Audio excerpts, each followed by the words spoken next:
نتوكل عليه ونعوذ بالله من شرور أنفسنا ومن سيئات أعمالنا من يهده الله فلا مضل له ومن يضلله فلا هادي له وأشهد أن لا إله إلا الله وأشهد أن محمدا عبده ورسوله أما بعد فإن خير الحديث كتاب الله وخير الهدي هدي محمد صلى الله عليه وسلم وشر الأمور محدثاتها وكل محدثة بدعة وكل بدعة ضلالة وكل ضلالة في النار. أعوذ بالله من الشيطان الرجيم. بسم الله الرحمن الرحيم. يا أيها الذين آمنوا اتقوا الله حق تقاته ولا تموتن إلا وأنتم مسلمون. يا أيها الناس اتقوا ربكم الذي خلقكم من نفس واحدة وخلق منها زوجها وبث منهما رجالا كثيرا ونساء واتقوا الله الذي تساءلون به والأرحام إن الله كان عليكم رقيبا. يا أيها الذين آمنوا اتقوا الله وقولوا قولا سديدا يصلح لكم أعمالكم ويغفر لكم ذنوبكم ومن يطع الله ورسوله فقد فاز فوزا عظيما. أعوذ بالله من الشيطان الرجيم. بسم الله الرحمن الرحيم. إن عدة الشهور عند الله 12 شهرا في كتاب الله يوم خلق السماوات والأرض منها 4 حرم ذلك الدين القيم فلا تظلموا فيهن أنفسكم وقاتلوا المشركين كافة كما يقاتلونكم كافة واعلموا أن الله مع المتقين. وقال النبي صلى الله عليه وسلم أفضل الصيام بعد رمضان شهر الله المحرم. وقال النبي صلى الله عليه وسلم ليس منا من لتم الخدود وشق الجيوب ودعا بدعوى الجاهلية. رب اشرح لي صدري ويسر لي أمري واحلل عقدة من لساني يفقهوا قولي. رب زدني علما رب زدني علما.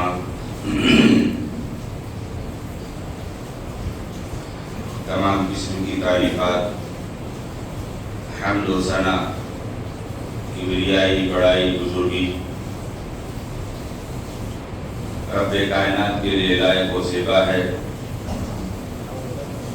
جو تمام کائنات کا پالنہار رب العالمین ہے. بعدہ بے شمار درود و سلام نازل ہوں رب ذوالجلال کی جانب سے مبعوث کیے گئے اس دنیا انسانیت کی سب سے عظیم ہستیوں پر، بالخصوص پیغمبر اسلام سید المرسلین خاتم النبیین رحمت للعالمین احمد مصطفیٰ محمد مصطفیٰ صلی اللہ علیہ وسلم پر اللہم صلی علی محمد مبارک وسلم.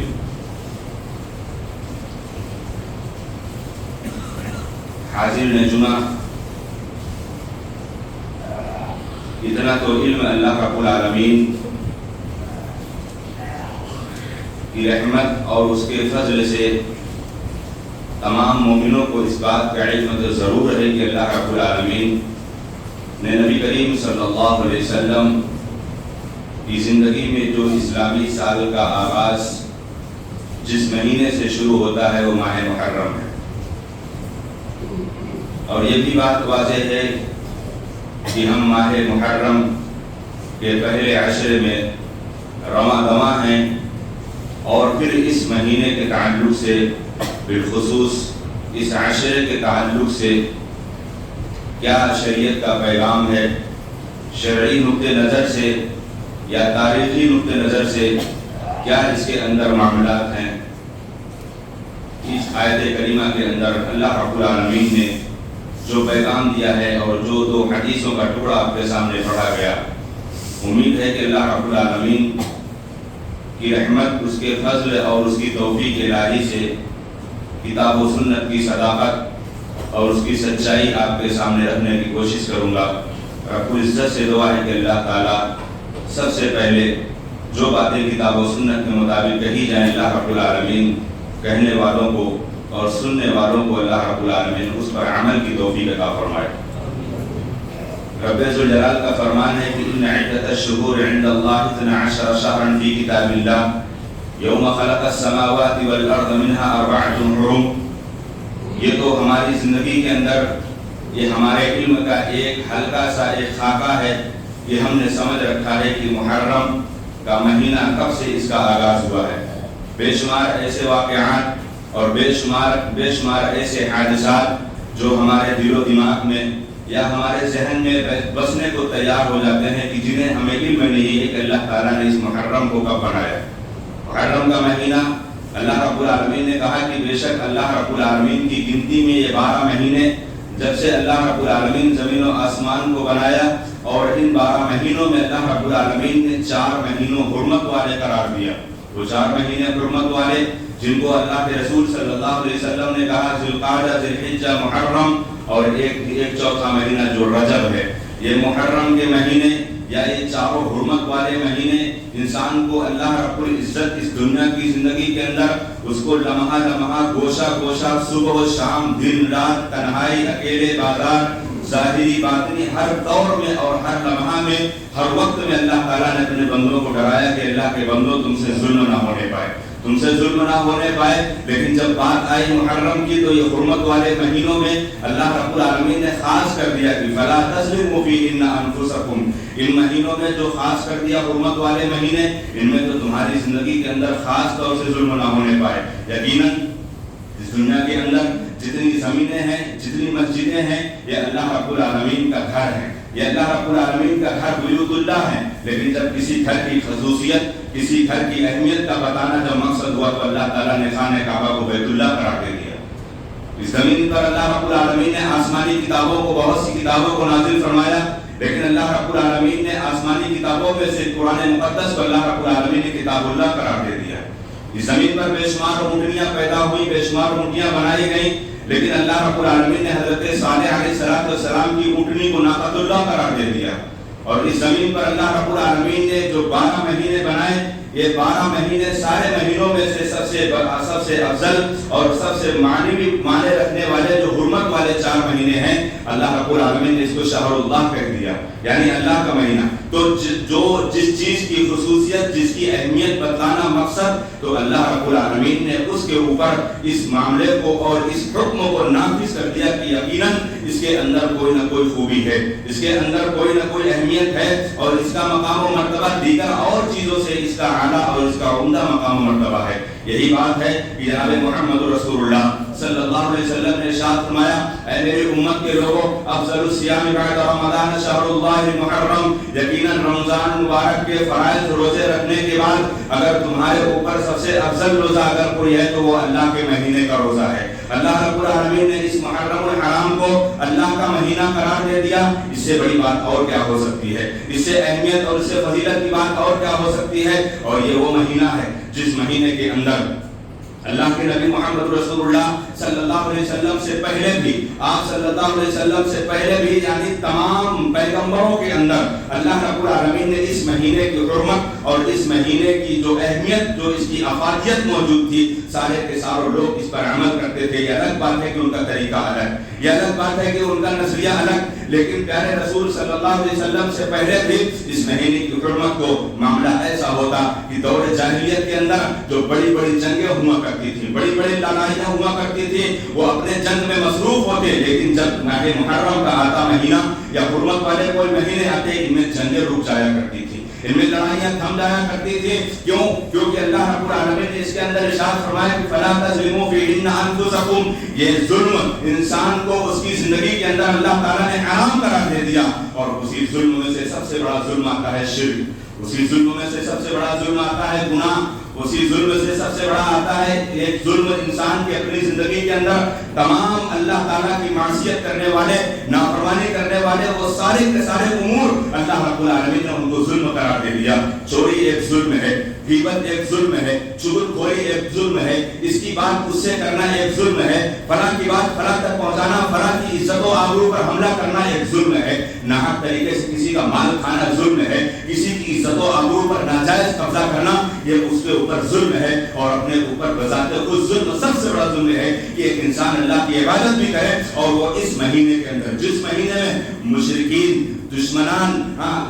اپنے آپ میں وہ اللہ تعالیٰ کو رب ماننے کے ساتھ ساتھ غیر اللہ کو بھی اپنا رب مانتے، ان کا معاملہ یہ ہوتا کہ اس حرمت والے مہینوں میں ان سارے کے سارے گناہوں سے تاریک ہو جاتے تھے، ان سارے کے سارے گناہوں سے دور ہو جاتے تھے۔ کیوں؟ کیونکہ اللہ نے کہا ہے کہ حرمت والے مہینے ہیں، اور ان حرمت والے مہینوں کی پاسداری اور ان کی اہمیت و افادیت پر وہ اپنا معاملہ یہاں تک پہنچاتے کہ جو بڑی بڑی جنگیں اور عالمی پیمانے پہ جب ہوا کرتی تھی، یہ کوئی خاندانی رشتہ داری اور ملک یا بستیوں میں لڑائی نہیں، وہ بڑے بڑے پیمانوں پہ جنگیں ہوا کرتی تھی، مہینوں چلتی، لیکن جب یہ مہینے آتے حرمت والے، ان میں وہ ٹھپ ہو جاتے، ٹھہر جاتے تھے، رک جاتے تھے۔ کیوں؟ کیونکہ اللہ کا پیغام ہے، کیونکہ اللہ رب العالمین کا پیغام ہے۔ اگر اس میں ہم ظلم کریں گے، اللہ رب العالمین نے کہا کہ فلا تظلموا فیہن انفسکم، یقیناً یہ اپنے نفسوں پر ظلم انسان کو، اس کے لیے یقیناً یہ ہمارے لیے اللہ رب العالمین کی جانب سے ایک تحفہ ہے، ہمارے لیے اللہ رب العالمین کی جانب سے ایک انعام ہے، وہی انعام جس انعام کی ضمانت جناب محمد رسول اللہ صلی اللہ علیہ وسلم نے لی ہے۔ آپ صلی اللہ علیہ وسلم نے کہا انی احتسب علی اللہ کہ بے شک ان یکفر سنۃ الماضیہ، نبی کریم صلی اللہ علیہ وسلم نے اسی مہینے میں، اسی مہینے کی 10ویں تاریخ کو، اسی مہینے میں 10ویں تاریخ کو جو عاشورہ کا روزہ ہوتا، اس روزے کے حوالے سے نبی کریم صلی اللہ علیہ وسلم کا یہ پیغام کہ اے لوگوں عاشورہ کا روزہ رکھو، اللہ گزشتہ ایک سال کے گناہوں کا کفارہ ملا دیتا ہے، اللہ تعالیٰ ایک سال گناہوں کو تمہارے لیے اس کا کفارہ بنا دیتا ہے۔ یقیناً یہ ہم اپنی زندگی کے اندر دیکھیں کہ بار بار پلٹ کر عاشورہ مہینہ آتا ہے، لیکن ہمیں اپنے اندر کوئی تبدیلیاں نہیں نظر آتی، ہمارے اندر اپنی زندگی کے اندر کوئی ایسا المناک یا کوئی ایسے حادثے ہماری زندگی کے اندر رونما ہوتے ہیں، لیکن ہمیں اس کو عبرت اور نصیحت کی نگاہوں سے ہم نے نہیں دیکھا کہ اللہ تعالیٰ ہر سال ہمیں عطا فرما رہا ہے، اللہ رب العالمین ہر سال ہمیں عطا فرما رہا ہے، ہمیں دہانی کرائی جا رہی ہے، ہمیں بتایا جا رہا ہے کہ یہ عاشورہ کا مہینہ یہ بہت ہی اہمیت والا روزہ ہے، یہ عاشورہ کا دن بہت ہی اہمیت والا دن ہے، اور اسی عاشورے کے حوالے سے نبی کریم صلی اللہ علیہ وسلم نے دیکھا کہ مکہ کے اندر بھی آپ اس پہ روزہ رکھا کرتے تھے، لیکن جب مدینہ تشریف لائے، مدینہ کے یہود، مدینہ کے اندر تمام کے تمام اسلامی دشمن یہ لوگ بھی اس روزے کی اہمیت رکھتے تھے، ان سے پوچھا گیا کہ آپ لوگ کیوں روزہ رکھتے ہو؟ انہوں نے جواب دیا کہ آج کے دن اللہ رب العالمین نے حضرت موسیٰ علیہ السلام کو فرعون سے اللہ تعالیٰ نے نجات دلائی تھی، اس کی خوشی میں ہم روزہ رکھتے ہیں۔ نبی کریم صلی اللہ علیہ وسلم کا پیغام آ گیا، دو پیغام۔ پہلا پیغام آپ صلی اللہ علیہ وسلم نے کہا کہ اگر انشاءاللہ اگر آئندہ سال میں زندہ رہا، آئندہ سال اگر میں زندہ رہا تو اس 10ویں محرم الحرام یعنی عاشورے کے روزے کے ساتھ میں ایک روزہ اور رکھوں گا۔ مقصد کیا؟ مقصد ہے کہ ان یہودیوں کی مخالفت پر۔ اور دوسری حدیث کے اندر نبی کریم صلی اللہ علیہ وسلم نے کہا اے لوگوں تم عاشورہ کا روزہ رکھو، اس میں یہودیوں کی مخالفت کرتے ہوئے 9ویں محرم کو رکھو، 10ویں محرم کو رکھو، 9ویں محرم کو بھی رکھو، 10ویں محرم کو بھی رکھو، اور مقصد ہے 9ویں محرم کا روزہ وہ یہودیوں کی مخالفت کا۔ اور اگر بائی چانس کسی مجبوری پر یا کسی عذر پر کسی کا 9واں روزہ چھوٹ گیا ہے، یعنی 9 محرم کا روزہ چھوٹ گیا ہے، تو وہ صرف مخالفت کی غرض سے وہ 11واں پر رکھ سکتا ہے، وہ 11واں رکھ سکتا ہے، لیکن افضل نبی کریم صلی اللہ علیہ وسلم کی حدیث میں یہ 9 ہے اور 10 ہے، 9, 10 یعنی جولائی کے کس دن پڑے گا؟ 16 اور 17 تاریخ کو انشاءاللہ ہم تمام لوگ اس عاشورے کے روزے کو ہم اپنے آپ میں ہم خود رکھیں گے، اپنے بچوں کو رکھوائیں، اپنے گھروں میں رکھوائیں۔ اگر ہم نے خود اس پر عمل نہیں کیا تو ہمارے بچے کیا عمل کریں گے؟ مدینہ کے اندر حضرت ربیع رضی اللہ تعالی عنہ بیان کرتی ہیں، نبی کریم صلی اللہ علیہ وسلم کی جانب سے ایک اعلان کرنے والا اعلان کرتا ہے، الیوم یوم عاشورہ، الیوم یوم عاشورہ، اے لوگوں آج عاشورہ کا دن ہے، آج کے دن روزہ رکھنا پیارے رسول محمد رسول اللہ صلی اللہ علیہ وسلم کا حکم ہے، اور اس کی فضیلت، اس کی اہمیت اور اس کے مقام مرتبے کا اندازہ نبی کریم صلی اللہ علیہ وسلم نے بتا دیا کہ 1 سال گزشتہ گناہوں کا کفارہ یہ روزہ بن جائے گا۔ لہذا حضرت ربیع کہتے ہیں کہ میں تو خود روزہ رکھتی تھی اور میں اپنے گھروں میں ننھے بچوں کو بھی ہم روزہ رکھواتے تھے، ننھے بچوں کو بھی ہم روزہ رکھواتے تھے، اور وہ ننھے بچے جب بھوک پیاس سے بلکا کرتے تھے، رویا کرتے تھے، میں ان کو کھلونے دے کر پہلا فسلا دیا کرتی تھی۔ ایک ہمارے گھر کا کلچر ہے، ابھی 15 سال 14 سال کا بچہ ہو گیا ہے، اس کو روزہ رکھنے کے لیے ارے بھوک پیاس لگ جائے گی، آپ پہلے اس کے اندر یہ ہمت تو پیدا کریں۔ یاد رکھیں اگر یہ عادت جس کو نبی کریم صلی اللہ علیہ وسلم کی حدیث ہے، مروا اولادکم بالصلاۃ، اے لوگوں اپنی اولاد کو نماز پڑھنے کا حکم دو، جب 7 سال کے ہو جائیں اور جب 10 سال کے ہو جائیں تو ان کے اوپر سزا عائد کرو، ان کو ہلکی مار مارو اور ان کے بستروں کو بلوغت کے وقت ان کے بستروں کو الگ کر دو۔ یقیناً یہ حکم اسلام کی تمام تعلیمات پر فٹ آتا ہے، اسلام کے تمام ارکان پر فٹ آتا ہے۔ جہاں اس کو نماز کا حکم دیا گیا کہ 7 سال کا ہو جائے تو اس کو نماز کا حکم دو، 10 سال میں اس کو نماز کے لیے سزا دو، 7 سال کا ہو جائے اس کو عادی بناؤ روزہ رکھنے کے لیے، اس کو عادی بناؤ زیادہ سے زیادہ نیکیاں کرنے کے لیے، اس کو عادی بناؤ تلاوت کلام اللہ کرنے کے لیے۔ اگر یہ ہمارے اندر فکر نہیں پیدا ہوئی، یہ ہمارے اندر جذبہ شوق نہیں پیدا ہوا تو اللہ کی اس قرآن مجید کی آیت کریمہ یاد کر لیں، یا ایھا الذین آمنوا قوا انفسکم واہلیکم نارا، اے لوگوں اپنے آپ کو اور اپنے اہل خانہ کو، اپنے گھر والوں کو جہنم کی آگ سے بچاؤ۔ اور خود میرے نبی محمد رسول اللہ صلی اللہ علیہ وسلم کو اللہ تعالیٰ نے خصوصی طور پر حکم دے دیا، اے پیغمبر وانذر عشیرتک الاقربین، اپنے گھر والوں کو پہلے آپ ڈرائیے، اپنے گھر والوں کو پہلے نماز کا پابند بنائیے، اپنے گھر والوں کو پہلے دین کی تمام تعلیمات سے اس نے روشناس کرائیے اور ساری تعلیمات پر ان کو چلنے کا آپ صلی اللہ علیہ وسلم ان کو حکم دیجیے۔ جب میرے پیغمبر کو یہ حکم ہو گیا تو ہم اس پیغمبر کے امتی ہیں، ہم اس پیغمبر کو ماننے والے، ہمارا دعویٰ ہے کہ ہمارے نبی محمد رسول اللہ، ہمارا آئیڈیل محمد رسول اللہ، ہمارا پیشوا محمد رسول اللہ، ہمارا رہنما، ہمارا رہبر، ہمارا قائد، ہمارے امام محمد رسول اللہ صلی اللہ علیہ وسلم ہیں۔ جب سارے امور میں ہم نے محمد رسول اللہ کو مانا، ہماری نمازیں تو ہماری محمد رسول اللہ کے طریقے سے، لیکن ہماری زندگی کے چال چلن، ہمارے زندگی کے شب و روز، ہمارے زندگی کی زندگی، ہمارے زندگی کے اندر دن رات، شادی بیاہ، خوشی غمی، یہ محمد رسول اللہ کے نقشے قدم سے ہٹ جائیں، یہ معاملہ اللہ کے رسول صلی اللہ علیہ وسلم کو، یہ دو فری والا معاملہ اللہ کے رسول کو پسند نہیں ہے۔ اللہ کے رسول صلی اللہ علیہ وسلم کو دو منہ والا انسان بھی نہیں پسند، ایک منہ پر کچھ بات کرے دوسرے منہ پر کچھ بات کرے۔ پیارے رسول صلی اللہ علیہ وسلم نے کہا وہ مجھ سے نہیں ہے، میری امت سے نہیں ہے، یعنی ایک منہ پر کچھ بات کرے دوسرے منہ پر کچھ بات کرے، تیرے سامنے تیری، اس کے سامنے اس کی۔ اور یہ مسلمانوں کا المیہ بن چکا ہے، پانچوں وقت کے نمازی ہیں، اللہ کے سامنے جھکنے والے ہیں، اللہ کا ذکر کرنے والے ہیں، تلاوت کلام اللہ پڑھنے والے ہیں، لیکن حرکتیں وہی کہ تیرے سامنے تیری، اس کے سامنے اس کی۔ مسجد میں سجدے میں سر رکھے ہیں، باہر نکلتے ہوئے وہی چرچا، وہی بول، وہ کیا کر رہا ہے، فلاں کاروبار کیا کر رہا ہے، فلاں بزنس کیا کر رہا ہے، فلاں کہاں جا رہا ہے، فلاں کیا کر رہا ہے۔ یہ سارے کے سارے کام یہ شیطان کے ہیں، انسانوں کے کام نہیں، مومنوں کے کام نہیں ہے۔ لہٰذا یہ اللہ کے رسول صلی اللہ علیہ وسلم نے کہا دو منہ والا انسان میرے میں سے نہیں ہے، وہ مجھ سے ہے ہی نہیں ہے۔ اور اللہ کے رسول صلی اللہ علیہ وسلم نے کہہ دیا کہ چغل خور تو جنت میں ہی نہیں جائے گا،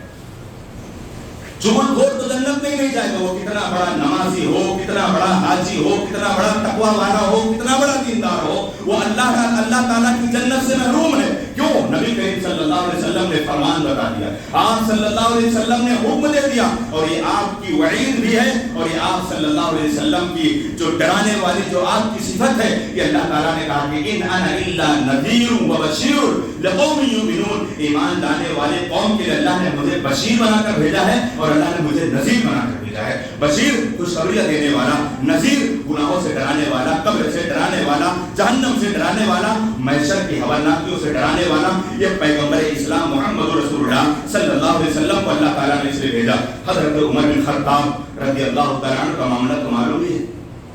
حضرت عمر بن خطاب رضی اللہ تعالیٰ عنہ اتنے جلیل القدر صحابی جن کے بارے میں نبی کریم محمد رسول اللہ صلی اللہ علیہ وسلم نے کہا لو کان بعد نبی لکان عمر، اگر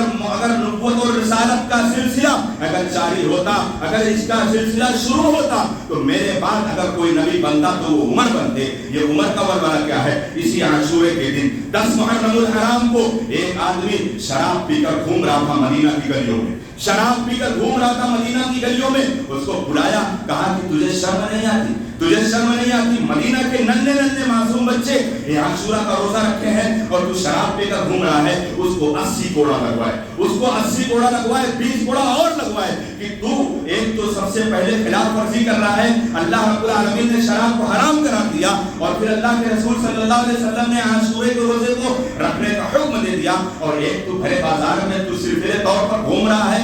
یہ کوڑا لگانا یہ اس کے لیے اس بات کا اندازہ ہے کہ اگر آج نعوذ باللہ اگر ایسے ہی اگر دنیاوی زندگی کے اندر اگر دیکھا جائے یہی نظام قائم ہو جائے، یہی نظام قائم ہو جائے دنیا کے اندر، گوشے گوشے میں، کونے کونے میں ان گناہوں کا خاتمہ ہو جائے، ان بڑے بڑے گناہوں کے جرائم اپنانے والے اس کا خاتمہ ہو جائے۔ الغرض یہ ماہ محرم کی شرعی حیثیت اور یہ عاشورے کی صحیح شرعی حیثیت پر جو ہم نے آپ کے سامنے رکھا کہ اللہ رب العالمین نے اس کو کیا مقام و مرتبہ دیا ہے، اور یہ مقام و مرتبہ کوئی آج نئے سرے سے نہیں ہے، یہ پہلے سے ہی اللہ رب العالمین نے اس کو قرآن مقدس کے اندر بتایا کہ ان عدت الشہور عند اللہ 12 شہرا فی کتاب اللہ یوم خلق السماوات والارض منها 4 حرم۔ زمین و آسمان کی تخلیق سے اللہ تعالیٰ نے 11 مہینوں کو شمار کر رکھا ہے، منها 4 حرم، ان میں 4 حرمت والے ذی القعدہ، ذی الحجہ، محرم اور رجب، یہ 4 حرمت والے مہینے، ان کو اس لیے حرمت والا مہینہ قرار دے کر اللہ تعالیٰ نے تو دنیا کے اندر تمام وقتوں میں، تمام جہتوں میں، تمام علاقوں میں اور تمام اوقات میں اللہ تعالیٰ نے تو ظلم سے منع کر ہی دیا، لیکن بالخصوص ان مہینوں کے اندر اللہ تعالیٰ نے ظلم سے ناحق طور سے اللہ تعالیٰ نے منع کر دیا کہ ان کے اندر ظلم سے بچنا۔ عاشورے کے روزے کو ہم نے دیکھا کہ عاشورے کا روزے کی اہمیت کیا ہے، نبی کریم صلی اللہ علیہ وسلم نے اس کے تعلق سے کیا بتایا۔ اب اس 10 محرم کے حوالے سے جو بہت بڑے بڑے تاریخی واقعات آتے ہیں، اگر دیکھا جائے تو اس محرم نہیں بلکہ پورے کے پورے سال اگر غم منانے کا اگر سلسلہ شروع ہو جائے، کوئی ایسا دن نہیں بچتا کہ جس دن غم نہ منایا جائے، اور خوشی منانے کا سلسلہ بھی شروع ہو جائے، کوئی ایسا دن نہیں بچتا، کوئی ایسا سال نہیں بچتا کہ خوشیاں نہ منائی جائیں۔ لیکن اسلام ایک ایسی تعلیم دیتا ہے، اسلام ایک ایسی تعلیم دیتا ہے، نہ تو کسی پر ظلم اور نہ تو کبھی کسی کے اوپر غلو، نہ تو کسی کے اوپر ظلم ہو نہ تو کسی کے ساتھ غلو ہو، یہ اسلام نے تعلیم دی ہے۔ اور خود میرے نبی محمد رسول اللہ صلی اللہ علیہ وسلم نے اپنی ذات کے تعلق سے تعلیم دی، لا تطرونی کما اطرت النصارى عیسی ابن مریم انما انا عبد فقولوا عبد اللہ ورسولہ۔ اے لوگو، عیسیٰ بن مریم کی طرح تم لوگ مت ہو جانا کہ تم مجھے اللہ رب العالمین نے مجھے نبی پیغمبر بنایا ہے اور اللہ تعالیٰ کی جگہ پر تم مجھے پہنچا دو، جیسا کہ ان لوگوں نے اپنے پیغمبروں کو ان لوگوں نے اپنے رب کے مقام تک پہنچا دیا، تم ایسا مت کرنا۔ لہذا انما انا عبد، پہلے میں اللہ کا بندہ ہوں، وعبد اللہ ورسولہ، اس کے بعد اللہ کے بندے کے بعد میں اللہ کا رسول ہوں۔ کیوں؟ 40 سال کے بعد اللہ کے رسول صلی اللہ علیہ وسلم نبوت کا تاج جب پہنایا گیا تو آپ صلی اللہ علیہ وسلم نے کہا میں پہلے اللہ کا بندہ ہوں، اس کے بعد میں اللہ کا رسول ہوں۔ لہذا اسلامی تاریخ کے اندر اگر تاریخی نقطہ نظر سے دیکھا جائے، اس محرم کے اندر 10 محرم الحرام کو 2 ایسے واقعات یا دو آپ کے سامنے بیان کروں گا، لیکن ایسے حادثات، ایسے واقعات آپ کے سامنے آئے ہیں جن کو آپ کے سامنے رکھو گے۔ اسلامی تاریخ کا سب سے بڑا انسان، سب سے بڑا ظالم، سب سے بڑا جابر، سب سے بڑا سرکش انسان اس ماہ محرم کے اندر اللہ رب العالمین نے 10 محرم کو اللہ رب العالمین نے اس فرعون نامی جو شخص تھا، اللہ تعالیٰ نے اس سے حضرت موسیٰ علیہ السلام کو نجات دلایا، اور وہی فرعون جس نے اس زمین پر اللہ رب العالمین کے ساتھ تو بغاوت کرنے پر تو آمادہ ہی ہوا، اور ستم بالائے ستم کہ خالق کے ساتھ تو یہ ستم اور مخلوق کے ساتھ بھی وہی ستم کہ اللہ رب العالمین کے تعلق سے کہہ دیا کہ انا ربکم الاعلی، انا ربکم الاعلی۔ وہ اتنا سرکش اور اتنا باغی ہو گیا تھا کہ اللہ رب العالمین کو چھوڑ کر وہ اپنے آپ میں رب ہونے کا اعلان کر دیا، اور لوگوں سے سوال کرنے لگا الیس لی ملک مصر هذه الانہار تجری من تحتی افلا تبصرون۔ اے لوگوں، تم جانتے نہیں ہو کہ مصر کس کس کا ہے؟ یہ مصر میرا ہے، افلا تبصرون، تم کہاں پھرائے جا رہے ہو؟ یہ اس جابر اور اس ظالم انسان کی سرکشی پر، بغاوت پر اللہ کے پیغمبر حضرت موسیٰ علیہ السلام کی قوم کے اوپر اس نے وہ سارے کے سارے ہتھکنڈے اپنائے کہ ان کے مردوں کو قتل کر دینا اور ان کی عورتوں کو لونڈیاں اور باندیاں بنا لینا، یہ اس کا اپنا مشن تھا۔ اللہ رب العالمین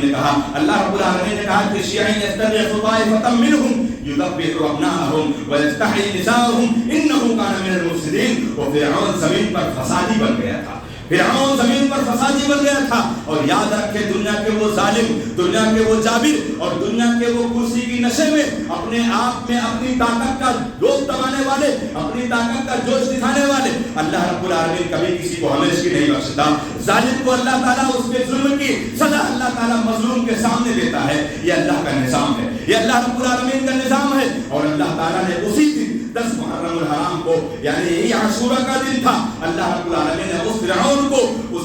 دریا میں اللہ رب العالمین نے غرق کر دیا۔ اور جب ڈوب رہا ہے تو اللہ تعالیٰ سے کہہ رہا ہے کہ آمنت انہ لا الہ الا الذی آمنت بہ بنو اسرائیل، کہ میں ایمان لاتا ہوں اے موسیٰ اور اے بنی اسرائیل، میں تمہارے رب پر ایمان لاتا ہوں۔ آمنت انہ لا الہ الا الذی آمنت بہ بنو اسرائیل، میں ایمان لاتا ہوں۔ اس آیت کریمہ سے اپنی زندگی کے اندر ایک بات کو یاد کر لیں کہ پوری زندگی گناہ کرتے کرتے اگر آپ سکرات کی عالم میں ہو اور اگر اس وقت آپ نے اللہ رب العالمین سے معافی مانگی، اللہ رب العالمین سے توبہ کیا، آپ کے سانسوں کا سمندر ختم، اب آپ اللہ رب العالمین سے مانگ رہے ہو، اس میں کچھ آپ کو ملنے والا نہیں۔ یہی معاملہ اللہ رب العالمین کے پیغمبر حضرت موسیٰ علیہ السلام کے ساتھ جس طریقے سے اس فرعون نے کیا تھا، اللہ نے اسی دن اس کو اس زمین پر غرق کر دیا تھا۔ اور موسیٰ علیہ السلام سے اللہ رب العالمین نے کہہ دیا، اور وہ منظر کیا خوب منظر تھا کہ جب، اور وہ منظر بھی عجیب سا ہوتا ہے۔ وہ منظر کون سا منظر؟ جب کوئی کسی پر ظلم کرتا ہے، وہ ظالم کوئی بھی ہو سکتا ہے، ظالم متقی بھی ہو سکتا ہے، پرہیزگار بھی ہو سکتا ہے، عہدے منصب والا بھی ہو سکتا ہے، اور اپنے جاہ و جلال میں مالدار والا بھی ہو سکتا ہے، اور مظلوم بسا اوقات بھی طاقتور وہ بھی ہو سکتا ہے، ہاں اپنے آپ میں کمزور وہ بھی ہو سکتا ہے۔ لیکن اللہ تعالیٰ نے یہ نظام بنایا ہے، اللہ تعالیٰ نے نظام بنایا ہے، دنیا کے اندر سارے گناہوں کی سزا ملے یا نہ ملے، لیکن یہ اللہ کا وعدہ ہے کہ اللہ دو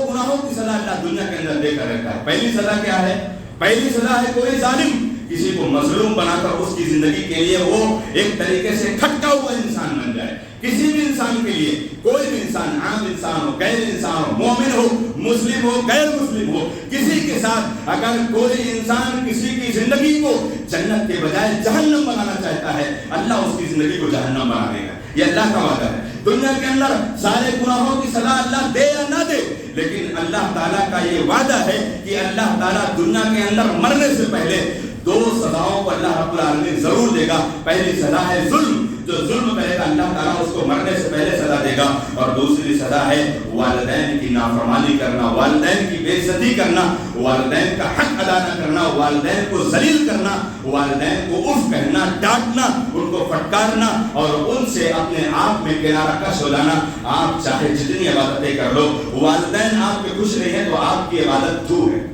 اگر آپ کی والدین آپ سے خوش نہیں ہیں تو آپ کی عبادت رائے گاہ ہے، بیکار ہے۔ اللہ رب العالمین کے ہاں اس کا کوئی معنی شمار نہیں ہوگا، وہ صرف خالی ذرہ ذرہ میں اللہ تعالیٰ بنا کر مٹا دے گا۔ یہ اللہ کا وعدہ ہے۔ لہذا یہ اسلامی تاریخ کے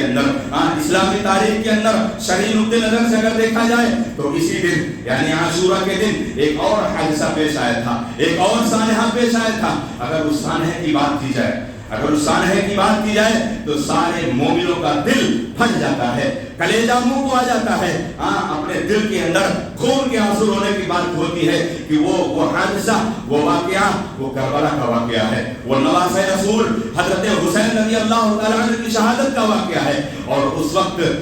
سیاسی امور کیا تھے، سیاسی منقبتیں کیا چل رہی تھی، سیاسی معاملات کیا چل رہے تھے، لیکن حضرت حسین رضی اللہ تعالیٰ عنہ جس طریقے سے شہید کیے گئے وہ یہی 10 محرم الحرام، یہی عاشورہ کا دن تھا۔ اللہ کے رسول صلی اللہ علیہ وسلم کے چچا زاد بھائی حضرت عبداللہ بن عباس یا حضرت عبداللہ بن عمر، ان دونوں لوگوں نے حضرت حسین رضی اللہ تعالیٰ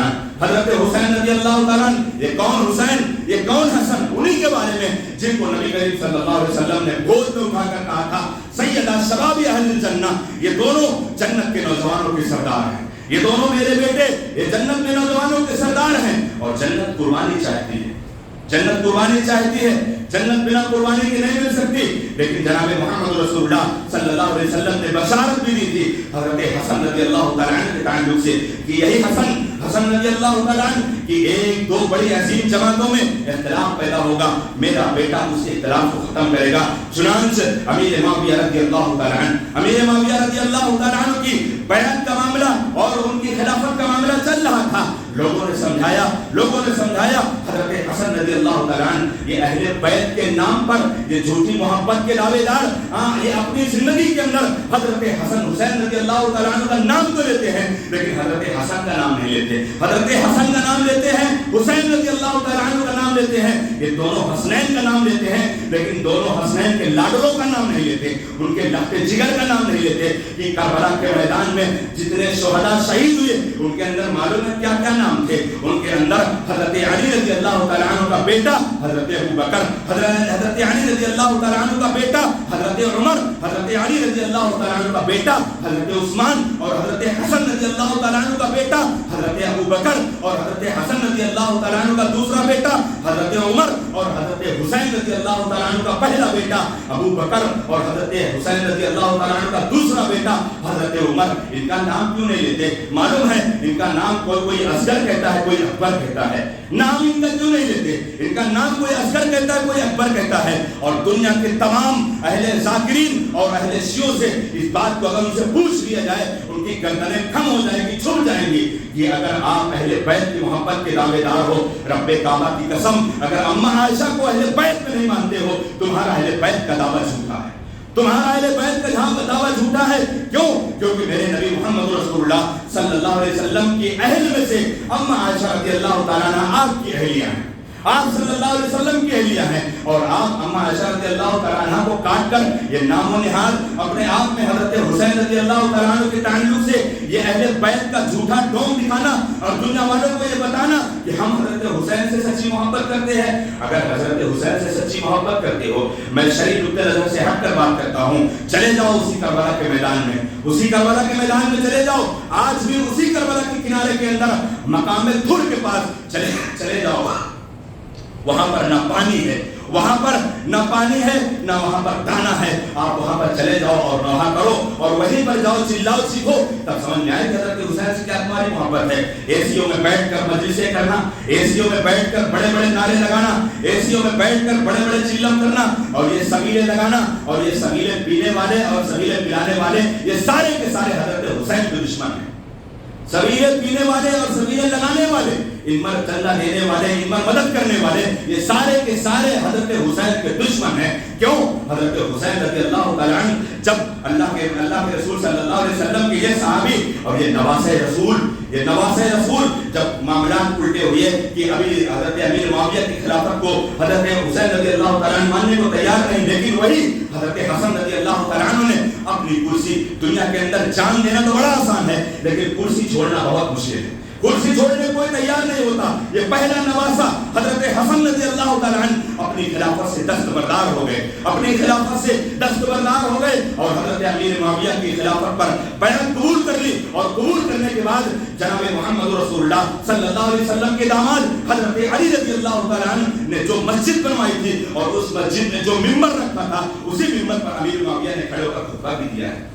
یہ دنیا امیر معاویہ کو دشمن کہتی ہے، معلوم ہے کون ہے؟ یہ صحابی رسول ہیں، اور نبی کریم صلی اللہ علیہ وسلم نے کہہ دیا منصب صحابی، جس نے میرے کسی ایک صحابی پر اگر وہ اپنی زبان کھول دیتا ہے وہ اپنی زندگی کے اندر ساری نیکیوں کو رائگا کر دیتا ہے، اللہ کی جنت نہیں مل سکتی۔ کوئی بھی انسان ہو، اور ایک ادنا سے ادنا صحابی اور ایک اعلیٰ درجے کا صحابی، تمام صحابی کو اللہ رب العالمین کی جانب سے اعلان آیا ہے والذین هاجروا فی سبیل اللہ من بعدهم لنبوئنهم فی الدنیا حسنہ ولأجر الآخرۃ اکبر لو کانوا یعلمون۔ اللہ رب العالمین نے بشارت دی ہے رضی اللہ عنہم ورضوا عنہ، اللہ تعالیٰ کی بشارت پر یہ چند چپیٹے لوگ، یہ اللہ رب العالمین کے نبی صلی اللہ علیہ وسلم کے جانشین صحابہ کے اوپر ایسے لفظ اور ایسے جملے بولے۔ یہی حضرت حسین رضی اللہ تعالیٰ عنہ کو کوفہ جانے کے لیے حضرت عبداللہ بن عمر اور حضرت عبداللہ بن عباس، ان دونوں لوگوں میں سے کسی ایک نے بہت روکا، کہا ہے نواسہ رسول اے نواسے رسول. اس وقت تو بزرگ تھے حضرت عبداللہ بن عباس یا عبداللہ بن عمر رضی اللہ تعالی عنہ. یہ دونوں لوگ روکنے کے لیے بے حد کوشش کیے کہ اے نواسے رسول، اے حسین رک جاؤ، مت جاؤ. الکوفی لا یوفی، یہ کوفی جو ہے یہ وفادار نہیں ہوتے، یہ کوفی جو ہے وفادار نہیں ہوتے. اور خطوں پر خط آتے رہے، لیٹر پر لیٹر آتے رہے، اور بولیا پورا بھر گیا خطبہ کہ آئیے یہ کوفہ والے، یہ دھوکے باز، یہ منافق، یہ سابی، یہ لوگ برا کر نواسے رسول کو یہ خود شہید کرنے والے ہیں. اور دنیا کی کوئی کتاب اس بات پر دعویٰ نہیں کر سکتی اور اس بات کا سچا ثبوت نہیں پیش کرتی کہ حضرت حسین رضی اللہ تعالیٰ عنہ کی شہادت میں امیر معاویہ بیٹا یزید کا کوئی ہاتھ تھا. کوئی نہیں بتا سکتا. آپ دنیا کے اندر سنتے رہو، بیان کرتے رہو، اگر آپ سے پوچھا جائے کہ کوئی ثابت کر دے. کیوں؟ حضرت یزید بن معاویہ کو پتہ ہی نہیں ہے حسین رضی اللہ تعالیٰ عنہ شہید ہو گئے. یہ عبید اللہ بن زیاد یہ کوفہ کا گورنر تھا. حضرت یزید بن معاویہ سے جھوٹ بول کر اس نے ایسے خطوط بھیجے. حضرت حسین رضی اللہ تعالیٰ عنہ کو بلایا، اور بلانے کے بعد کہہ رہا ہے حسین ہتھیار چھوڑ دو. حضرت حسین رضی اللہ تعالیٰ عنہ کے زمین سے قدم سے زمین کھسک گئی کہ اتنا بڑا دھوکہ. تین مشورہ رکھا حضرت حسین رضی اللہ تعالیٰ عنہ، تین مشورہ رکھا. کہا اے عبید اللہ بن زیاد، میں تیرے سامنے تین مشورے لیتا ہوں، ان میں سے کسی ایک پر تو راضی ہو جا، مجھے کچھ نہیں چاہیے. حضرت حسین رضی اللہ تعالیٰ عنہ نے کہا یا تو میں مدینہ سے واپس آیا ہوں، مجھے مدینہ واپس جانے دے. میں مدینہ سے واپس آیا ہوں، پورے خاندان کو لے کر آیا ہوں، اور اگر تو مدینہ مجھے واپس جانے دیتا ہے تو اس میں بھلائی ہے. اگر اس کو نہیں مانتا تو تم مجھے اجازت دے دے، میں کسی وادی پہ چلا جاؤں یا میں کسی جہاد کے علاقے پہ چلا جاؤں، میں وہاں اپنی زندگی گزار لوں گا، اور یا تو مجھے یزید کے پاس جانے کی اجازت دے دے. کیا پتہ چلا؟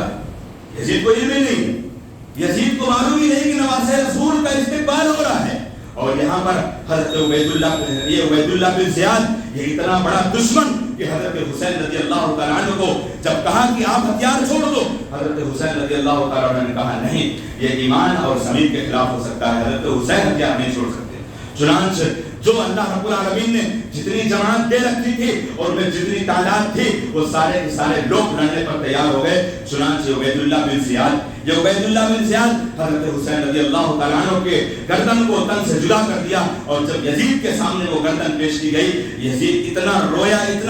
کہ اللہ کی قسم میری زندگی میں نواسے رسول شہید ہو گیا، اس سے پہلے میں شہید ہو جاتا. یہ اپنی زندگی کے اندر سچائی ہے. اور حضرت حسین رضی اللہ تعالیٰ عنہ کا نام لے کر یہ دنیا کے اندر یہ ڈھول بجانا، تاشا بتانا، اگر آپ ابھی کہا جائے معاف کرنا، اگر ابھی کہا جائے کہ تمہارے باپ کا انتقال ہو گیا ہے، 10 دن بعد تو اپنے گھر پر ڈھول تاشے بجا کر دکھاؤ. تمہارے بھائی کا انتقال ہو گیا، تمہارے بیٹے کا انتقال ہو گیا، نبی صلی اللہ علیہ وسلم کے انتقال پر، نانا کے انتقال پر وہ جشن مناؤ، اور نواسے کی شہادت پر تم بھی تک وہاں بھی جشن مناؤ. یہ کھیل سمجھ میں نہیں آتا. لہذا اللہ رب العالمین نے جب اسلام کو مکمل کر دیا ہے تو نبی کریم صلی اللہ علیہ وسلم نے کہہ دیا لیس منا من لطم الخدود وشق الجیوب ودعا بدعوى الجاہلیہ، کہ اے لوگوں اگر کسی کا انتقال ہو گیا ہے، کسی کا بھی انتقال ہو گیا ہے، 3 دن سے زیادہ سوگ منانے کو کسی کی اجازت نہیں ہے. یہ الگ بات ہے کسی عورت کا شوہر بن جائے اس کو 4 مہینے 10 دن کی اجازت ہے. تو آج 1400 سال سے پہلے کیا اسی محرم کی پہلی تاریخ کو حضرت خلیفہ ثانی عمر بن خطاب رضی اللہ تعالیٰ شہید ہوئے، اور حضرت 17 ذی الحجہ کو نواسے رسول حضرت حسن رضی اللہ تعالیٰ عنہ کسی نے کہا شہید ہوئے اور کسی نے کہا انتقال ہو گیا. بہرحال وہ تاریخی باتیں ہیں. اور حضرت حسین رضی اللہ تعالیٰ عنہ سے پہلے سید الشہداء، شہیدوں کے سردار حضرت حمزہ رضی اللہ تعالیٰ عنہ شہید ہوئے. کیا ان ساری کی ساری شہادتوں کو بھول جایا جائے؟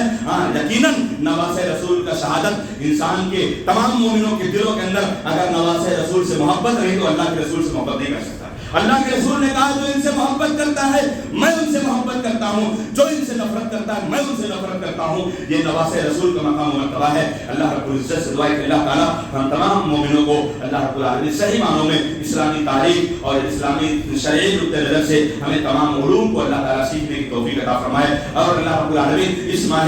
محرم کے اندر جتنے صحابہ کرام کو گالیاں دینے والے ہیں، اللہ رب العزت تو ان کو ہدایت کے راستے پر چلا، اور اللہ تعالیٰ ان کے اندر صحیح سچا علم عطا فرما. دھیرے دھیرے لوگوں کے دلوں کے اندر علم آ رہا ہے. اور کتنا ابھی لکھنؤ کا ایک شیعہ ذاکر شہنشاہ نقوی، اس نے کہا جو ابو بکر عمر کو گالی دیتا ہے وہ شیعہ نہیں ہے. یہ دھیرے دھیرے اعتراف ہوگا. اللہ رب العالمین سب کو صحیح صداقت اور سچائی اپنانے کے اللہ رب العالمین صحیح توفیق عطا فرمائے. اللہ تعالیٰ ہم سب کو سچے معنوں میں محمد رسول اللہ صلی اللہ علیہ وسلم کا پیروکار، آپ صلی اللہ علیہ وسلم سے سچی محبت کرنے کی اللہ توفیق عطا فرمائے. بارک اللہ لنا ولکم فی القرآن العظیم ونفعني وإياكم بالآيات والذکر الحکیم، انہ تعالی جواد الکریم الملک الرحیم.